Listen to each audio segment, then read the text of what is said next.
This episode is sponsored by Ikigai Submission Grappling. Ikigai is athlete-led, where their ticket sales mean bigger prizes, bigger events, and bigger opportunities for grapplers in the UK. Athletes, sponsors, and spectators wanting to be involved should head to the Ikigai Submission Grappling Instagram page and speak to the team. Ikigai is changing the game.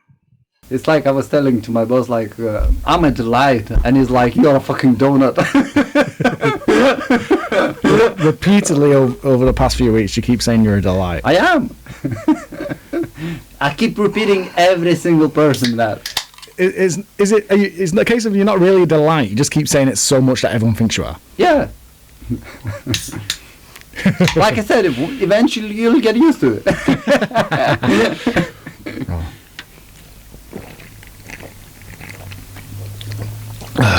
I'm not sponsored by a monster yet, are we? Not yet. It's like they've not messaged us. They're not interested.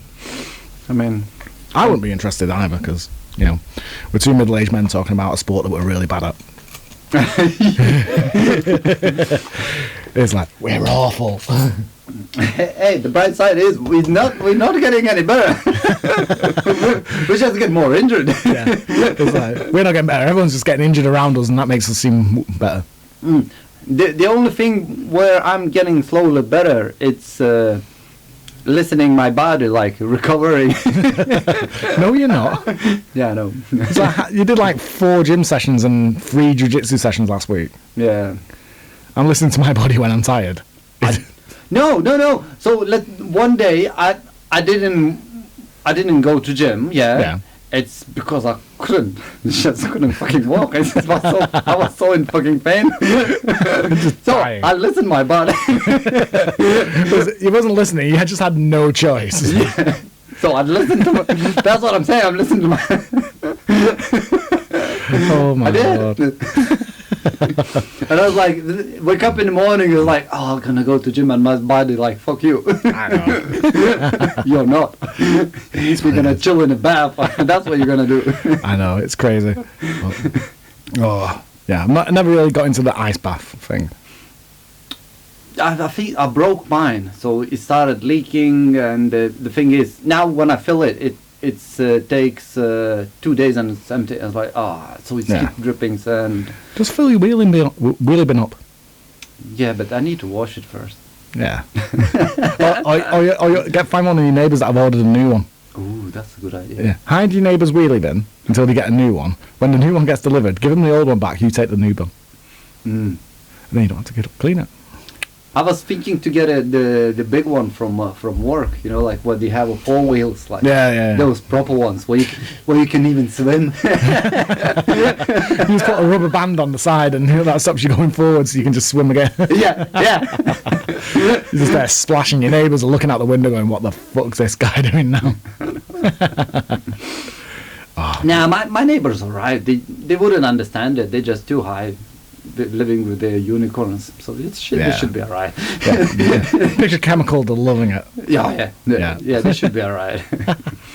But it should be fun. So how's your jiu-jitsu been this week?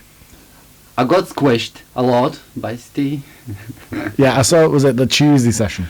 Yeah, it was me and Johnny against Steve. Yeah. Actually, there's like 5 of us came in, me, Johnny, Steve, Eno, and young kid. Yeah. And we're like, okay, we're gonna rotate when each time you sub, And Eno started rolling with the kid, and he did that for an hour. Yeah. He's not coming out of that corner, So me and Johnny, we got squished by Steve.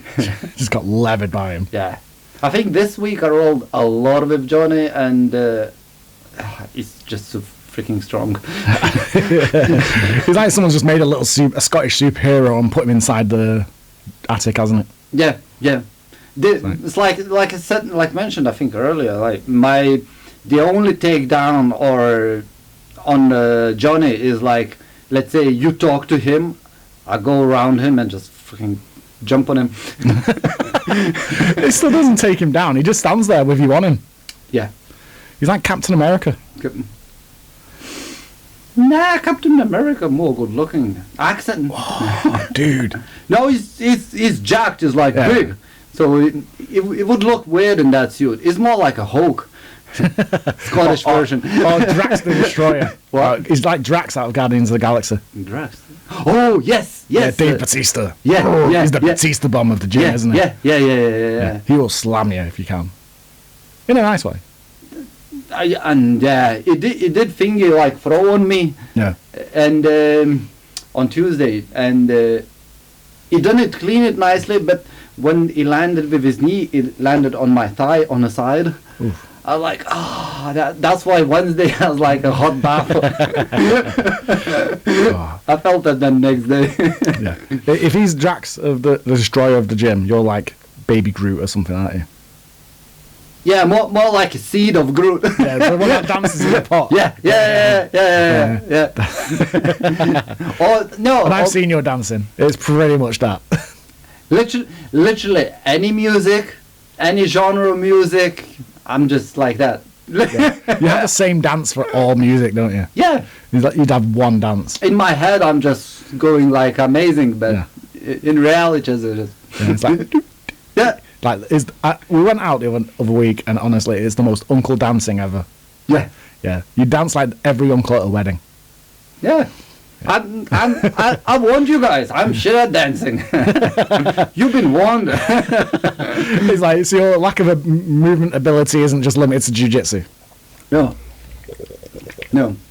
If you think I'm lazy and stiff in jiu-jitsu, dance floor is like, nope. I don't know how much beer we would need for me to try breakdance. I think it'd be shots. Yeah. They'll get you on shots, and then you'll be breakdancing. Yeah, I think that's what would be. Yeah, some Grandmaster Flash on, and you'd be like, well, going for it, won't you? Tequila. Yeah, just lots of tequila. Yeah. You're like, does this come with salt, lemon, and lime? Oh, I can't remember when the last time I did shots. I don't. Definitely not in this decade of my life. I've not had shots in the 40s. No. I think last time I had shots when I was around 28, so about 10 years ago. Yeah. And still feeling it. So basically, we had like massive wedding, and we drank for a lot, for 2 days, I think, shots and all that. And my hands were shaking for a week. There's definitely some alcohol poisoning there, wasn't it? Oh yeah. Well, yeah, I don't. And apparently, when we finished partying, everyone was saying I left home, and it's like a 5 minutes walk to home. Yeah. But it's through the village. But by the time I reached home, I was bare naked. I was just like, I'm going to bed. I'm just taking off on the way. My clothes were scattered under the tree. Oh my god. I went home. I was getting ready for bed straight away. Yeah, you were ready. So you come through your door naked. It's like bang in bed. It's just weird how the nights out change as you get older. I know. So I think that was like one of the latest nights out I've had in a while. Yes. Because I'm normally now of the mindset of I'll go out about 12 in midday, and I'll come home at about 8 to avoid the rush. But it's like, you know, we had Liv with us, and Liv is a young one, and she was like, I think that's why we stayed longer. Yeah. Like, that's the only reason. Well past my bedtime. Yes. Usually it's like, I know I did maybe like 3 years ago. We went for a meal.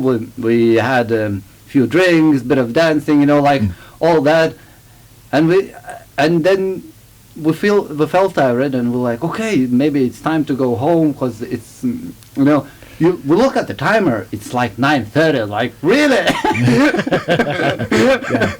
I'm like, wow, we old. It's great when you get home at that time, but it was a fun night out. And it's just like, yeah. But my week of jiu-jitsu's not been too bad. I did my normal Sunday, Monday.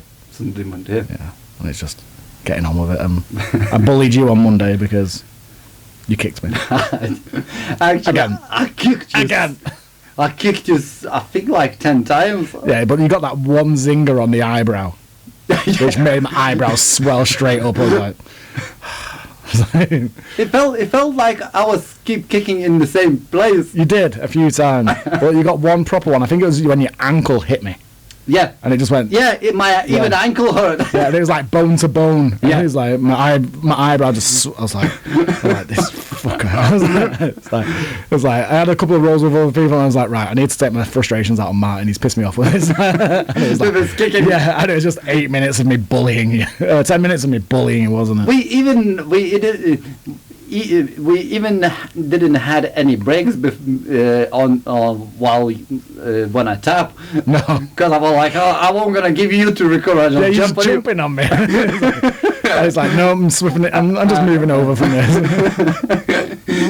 Oh. I know. And you in the beginning you said like, oh, today I don't feel like full strength. I'm gonna go easy. Yeah. And then I just been kicking you in the head, and you're like, no. You're awakened a beast. A couple of kicks in the head. Yeah, that's all it takes. Just a couple of head strikes, and I'm ready to go. But yeah, I was keep repeating like, sorry, I'm a white belt, but. And I keep doing it. I was like, damn it. You're a 4-stripe white belt. You're pretty much nearly a blue belt. Nah. Yeah. I was trying to prove that I'm still shit. That's what you do. I mean, you look around, see when Steve's there, and go, look, I'm doing really bad right now.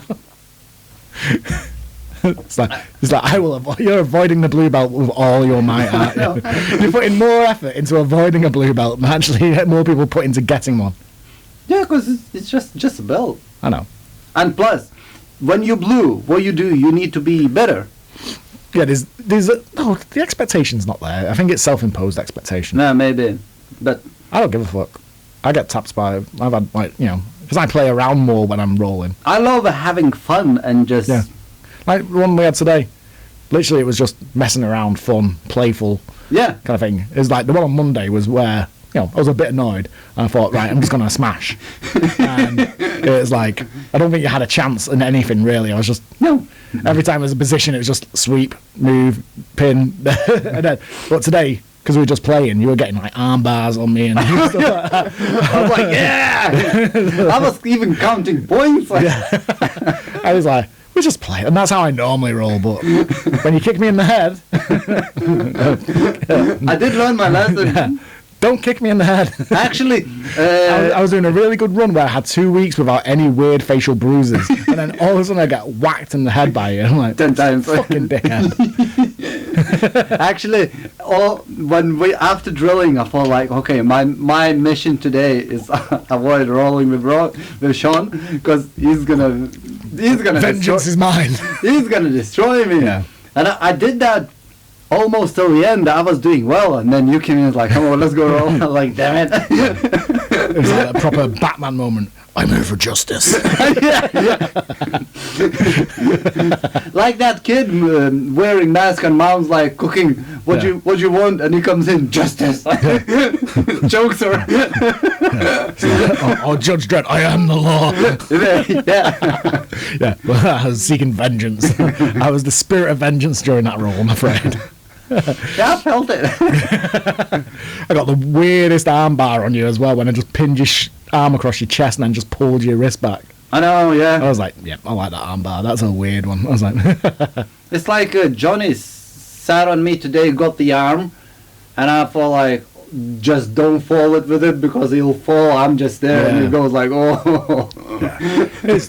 I think we talked about it when we did the move of the week on the arm bar. Yeah. It's having that control sometimes, especially if a big guy just throws himself back when they're at the lower knowledge level, that they just think that's how an arm bar's got to be. They don't have the understanding that an arm bar can be from different angles. Yeah, it's like, it's like today. I know, yeah. It's like today he got me in the weight position, and my arm could move only that way, and literally to his cheek, and he pushed it more, so I was, like tapping already, but the way I did it, I was like, go in it. You did that to me last week as well. I think you did that to me on Monday, didn't you?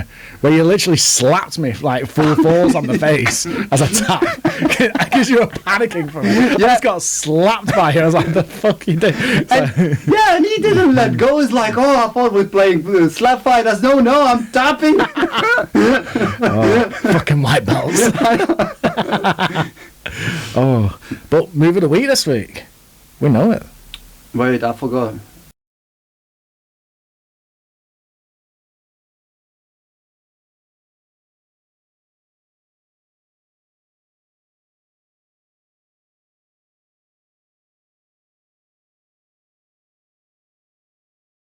minutes. Head and arm choke. There you go, head and arm triangle, yeah. The move of the week is the head and arm triangle. Everyone's keep getting me at that. That's because you keep putting your arms up. Yeah. Like, if people are working your arms up from mount, they're either going to go for arm bars or they're going to go for head and arm triangles. If you give one and you make the other one hard to get up, they're going to go for the head and arm triangle.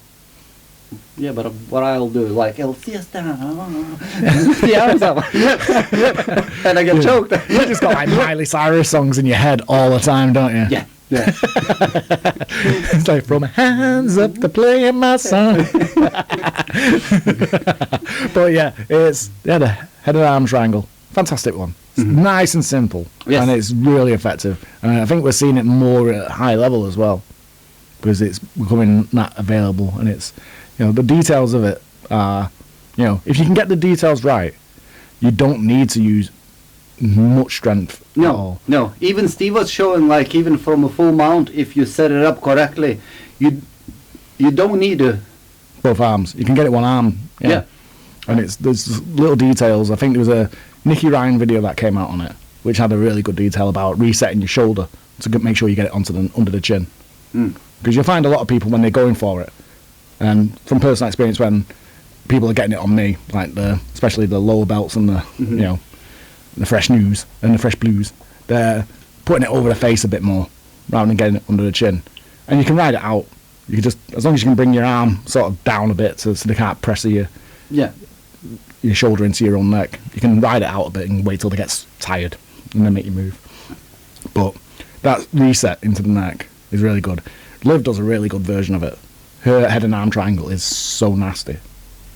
She does it good, but the thing is, because she's lighter, I can stand up with her and just. You know, when you roll with women, you're meant to be a good training partner, right? I am always. I'm a delight. Stop being a dick when you roll with Liv, lad.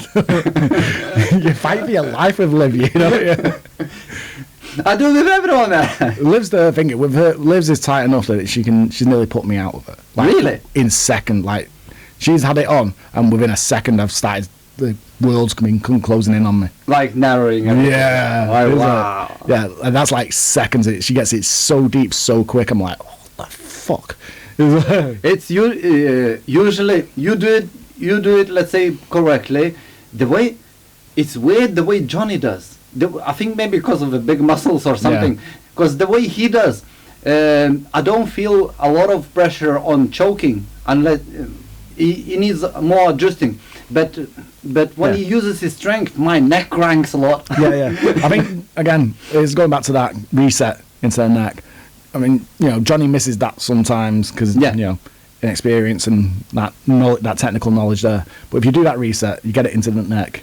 You can do it with one arm. Yeah, I've caught people with it one armed. Yeah, what Tish was showing for us, that when you put the arm in with this arm, you can push the head. Yeah. So the arm gets even deeper. And there's some really good details. I think once you got the details and the understanding, and you can just do this like a couple of point check on it. Yeah. You get it really well. So once you've got your grip and you've set up your reset to get your shoulder under the neck, you're just going ear to ear, and then it's that idea of looking behind the head.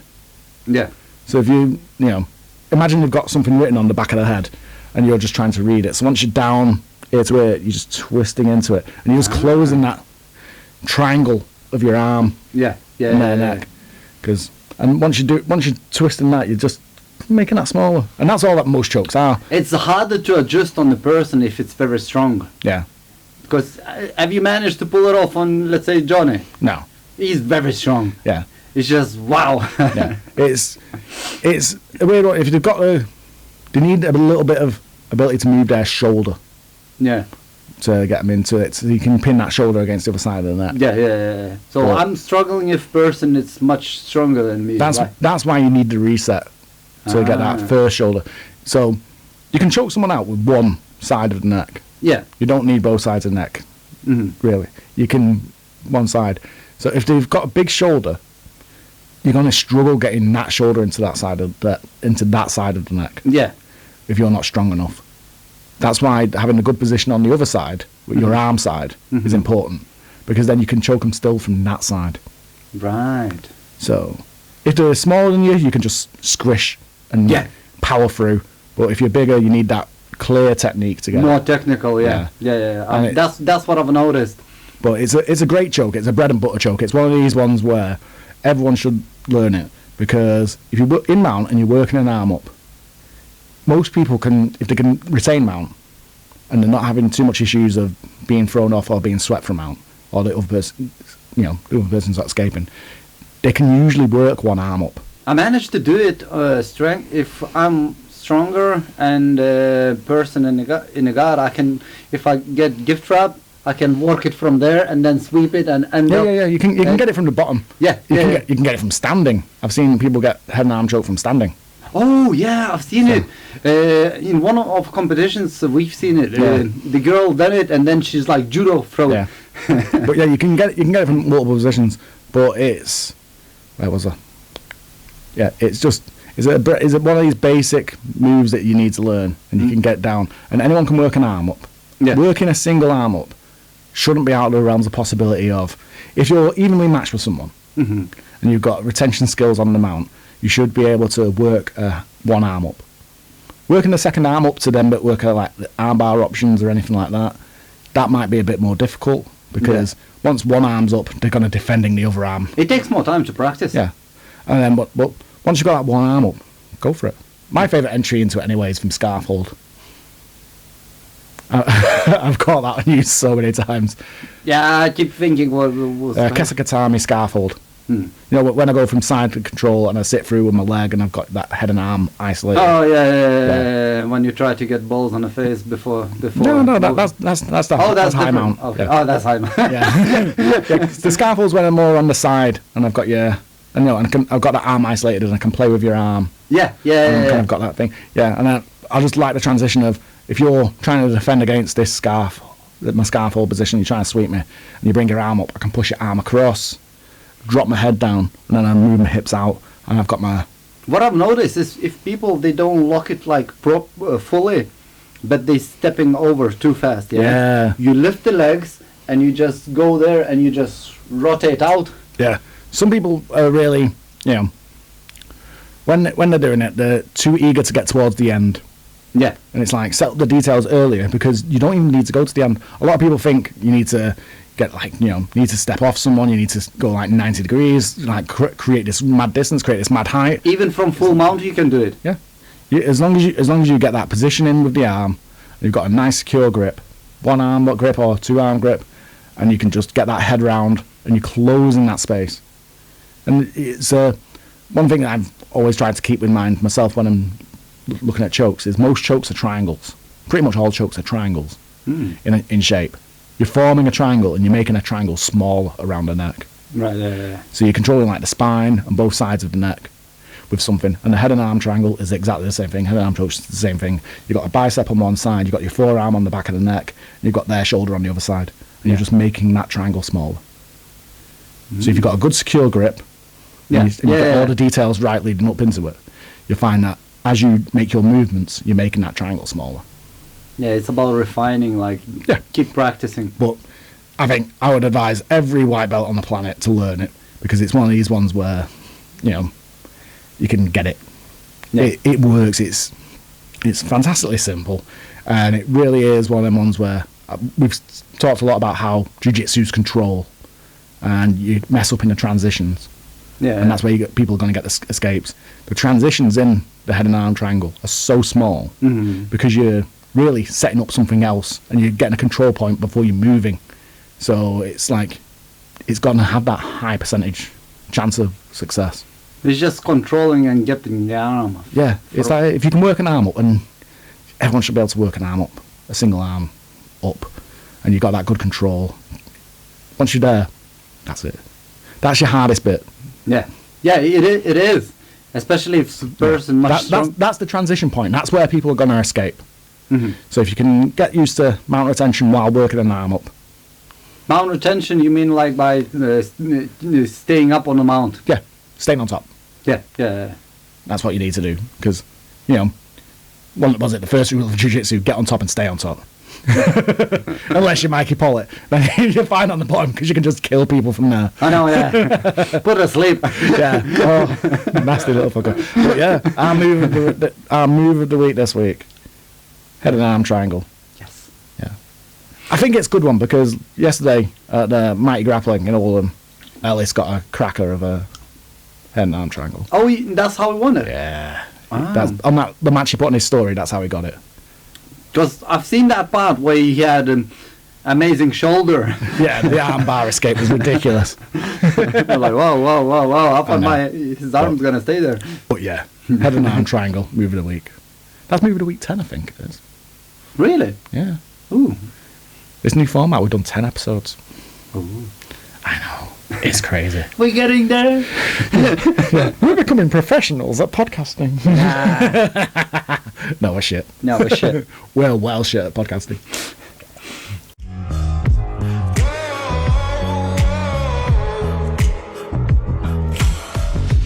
Careful who you cross, careful who you test. Give me your worst and you'll get my best. 'Cause I don't know how to back down, how to back down. No, I don't. You know what? At some point, we've got to start choosing hobbies that we eventually get good at. Oh, yeah, you mentioned we can do Dungeons and Dragons. Yeah.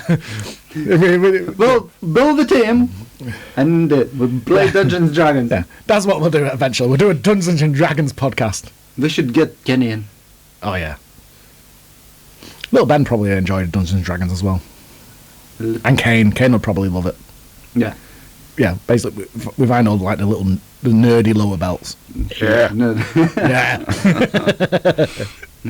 I've never played it, so I don't really know, but it looks kind of cool. Yeah, it's just making stories up. Yeah, you just need to use your imagination. Yeah. You'll be great at it. I've got good at it. But yeah. Even when I'm raw, I was like, oh, I'm doing the judo throw from laying down on the back. They're like, no, you're getting choked. Oh. So I think we talked this week about lineage. Lineage? Yeah. Like, no, does lineage matter? So, no, like, Steve learned jiu-jitsu from Andy Aspinall. Oh, that's what I was thinking. Or Andy Aspinall learned it from another Aspinall. Yeah. No, I can't remember. It's like some Portuguese name. All right. I thought it's like... it comes like... You know, I thought it's Aspinalls through generations, no? No. Andy Aspinall is the OG Aspinall in jiu-jitsu. Okay. But it's just this thing of, does it matter as much as people think it does? Because some people use it as a badge of honour. The way I understand it's you stick with the times. Yeah. To follow the trend or something like that. But does the person who teach you, does it give you added value or does it not? Does it dictate what type of jiu-jitsu you do? It's a weird one, isn't it? It's everyone because we're in a world now where people cross train a lot more. Yeah. People gym hop a lot more. Yeah. You know, the Creontes are out there. Yeah. And it's like, because I've seen locally, you look at, because I look at the local competitions and seeing who's doing what. I'm seeing a lot of these guys where they might get a blue belt and then all of a sudden they go to a different gym. Yeah. And it's like, you know, it's this thing of, does lineage matter? Does staying at the same gym matter? Does knowing who your great-grandfather coached person matter in the grand scheme of things or not? So I don't know. It depends. If you back in the feudal Japan defending your honor, then yeah. But like I said, the times is changing. Yeah, but that's an interesting one about the Japan. Then it's because they got deep traditions. Yeah, they have the deep traditions. But interesting about the grappling though. No, because jiu-jitsu comes from a samurai style fighting. Yeah, it's one of the things I was thinking is they've always sold it as it's the little guy against the big guy. Yes. Because it works with the leverage points and all that thing. But this is just a proper aside, we're digressing properly here on the subject. But I was thinking, maybe it's less about the big guy versus the little guy versus the big guy, but it's about how you can move someone that's wearing armour. because that would be the functional aspects of the grappling back then, because they're all going to be similar sizes. The warrior classes of people usually produce people of the similar size. You're not going to get a wide variety of, a small knight versus a massive tall knight. You might get the occasional tall knight and an occasional small knight, but most knights, most samurais are going to be within a certain size range, aren't they? Yeah. And it's like, is the importance of the leverages and the grappling that we do based around actually moving someone that's heavy, not necessarily bigger than you in size, but heavier than you because they're wearing armor? Well, yeah, I would say it's more because when we do a good technique, they're weightless. Yeah. We did that one that. It depends how you're technical. Yeah. We did that one today where we were just messing around before the session. Yeah. Where it was just about getting that. It's a bit like a waiter sweep that we were doing. Yeah, it's like when I did it on you. I'm not saying you're heavy, but you just produced the pictures that make me look heavy. You felt weightless. Yeah. The way when I did it, you felt weightless. Yeah. It's like maybe that's the underlying real message of Jiu-Jitsu, not the small guy versus big guy. The small guy versus big guy works now because no one's wearing armor. Yeah. But back in the in ancient Japan, the Grand Imperium, it was armor. But we digress. But lineage is like, I think it has an impact, but it's not as important as people think. I think the impact is the culture. Yeah. Because culture transition goes through generations. Yeah. How we're taught, if we decide to ever teach a gym, like start a gym, whatever, we're obviously going to be heavily influenced with how Steve runs this gym. Like the way that he sets up the classes, the way that he does things, the style of jiu-jitsu. Even let's say when our gym goes on open mats, goes to on another gym, people can tell because our game is more on the heavy pressure, like more based. Yeah. But even without just the game style, but just the culture of the way that you try to build that community in the gym. Yeah. Yeah, everyone goes light and we go death matches in the attic. Yeah. but it's that thing of, it'll go with, also when we start, I'm never going to start my own gym. It's too much stress, too much hassle. I just want to be that weird little black belt in the corner at some point when I'm old. But it's that thing of, if we did, there's going to be a big influence of what Steve did in how we do things. Oh, yeah. And I think that's what where the lineage is important. There's no lineage in the ways of secret skills anymore. Because that's what it used to be when, back in the day, is your lineage would be, this is certain skills that you learn, a certain game that you learn. Yeah. Like, so you'd have certain people back in would have a real good focus on this style of jiu-jitsu, and this was their type of game, and it was very strict. But with the amount of cross-training now, games don't really matter. Like, you look at our gym, we've got guys that cross-train, and we've got the freedom to train and develop our games here. Yeah, some gyms not allow it. No. We've got the freedom to express our game of jiu-jitsu a lot more than other gyms, I think. And we don't have a dress code. No. But you look at someone like Mikey. Mikey plays a rubber guard, almost 10th planet game. He's the only one person does that. Yeah, but he's adding a lot more wrestling and pressure. Like, he's got a weird pressure game as well. When he's on top, he's like tripod passing and got pressure base there. But we've got this weird kind of, we have a lot of freedom in our gym, and that's another part of the culture that we have here that other gyms might not have. Right. So it's just a way of, does lineage has an impact, but is it important in actually defining a gym? I'd say these times not really. It's just it's like we're proud to have Andy Aspinall as our our grand gaffer. He is our grand jitsi professor, isn't he? But grandmaster. He's literally our grandmaster. But it's that thing of, there's not a lot I've learned from Andy. I've learned it from Steve. Yeah. And my journey and development in jiu-jitsu is driven by Steve. So.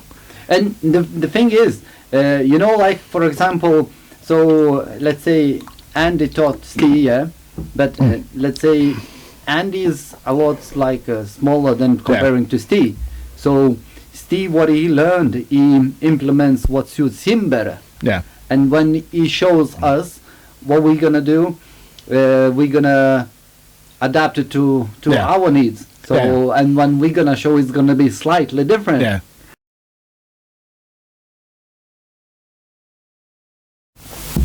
And we're back. Yeah. Well, hey, it's good thing I love watching myself. yeah. We'll definitely have to do that. You know, that little cut out screen where it goes do do do do. I know. Yeah. Look, I already have that clip made.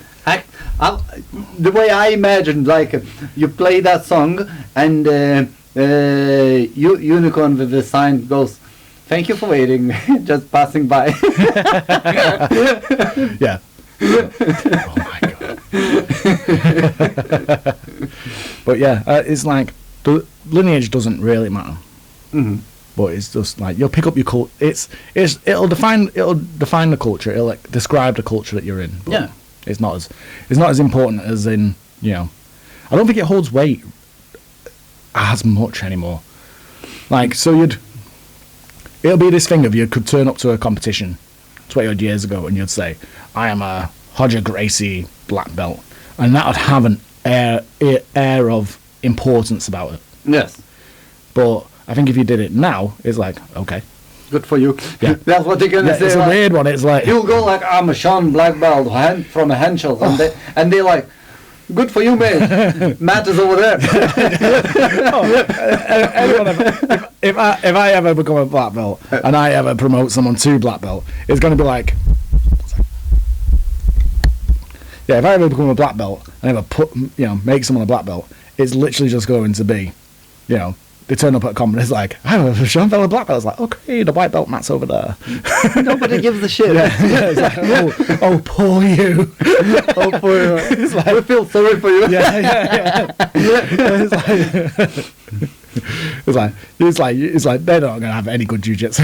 I'm shit. Would you try compete as a black belt? Yeah, I'm gonna compete at every belt. I'm gonna compete at a blue belt. I'm just not going to compete yet. I'm a year into a blue belt. It's like, I'm expecting to be a blue belt for at least 4 or 5 years. Well, knowing me, if I'll stick to it, I could reach black belt by 70. So I'll be amazing on the mat. Oh, like Masters 8. I come in with Zimmer frame. Let's roll. No leg locks. Watch out my knees. Yeah. At that point, we just get amputated. We're going to the Special Olympics Jiu-Jitsu. Oh, that would be amazing. Yeah. Some crazy, like, adapted Jiu-Jitsu guys out there, isn't there?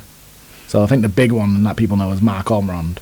Ormond, I think it's called. All right. He's a former soldier. He's a triple amputee. Yeah. I think I've seen it. I think he's a purple belt, maybe a brown belt now, purple belt. But yeah, it's like, yeah, he'll have me.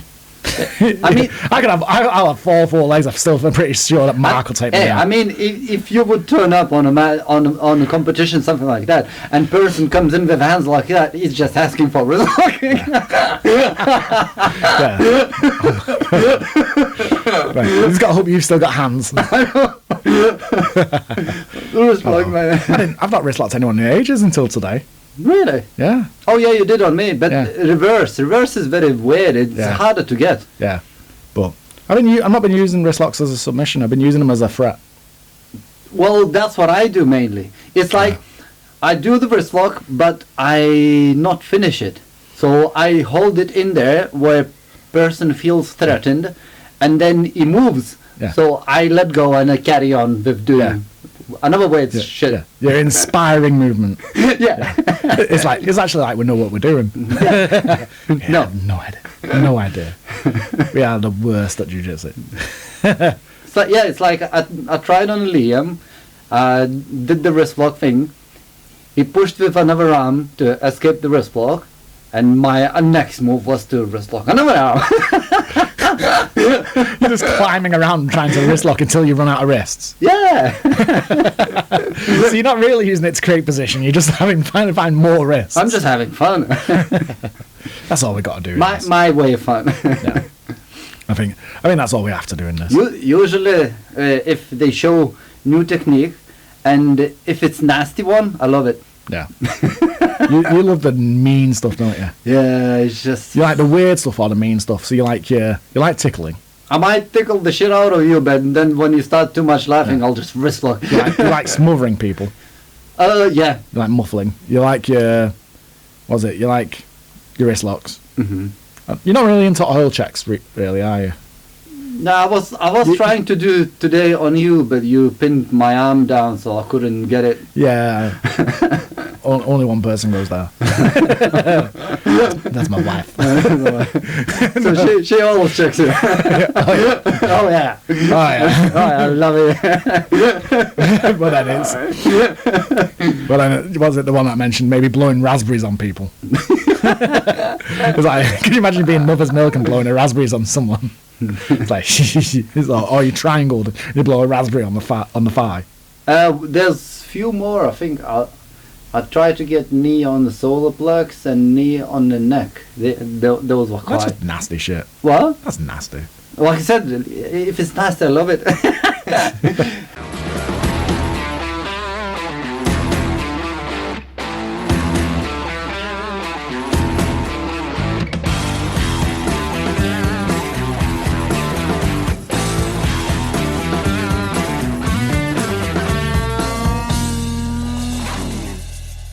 The problem is, you can't say, if it's nasty, I love it, in one sentence, then in another sentence goes, but I'm a delight.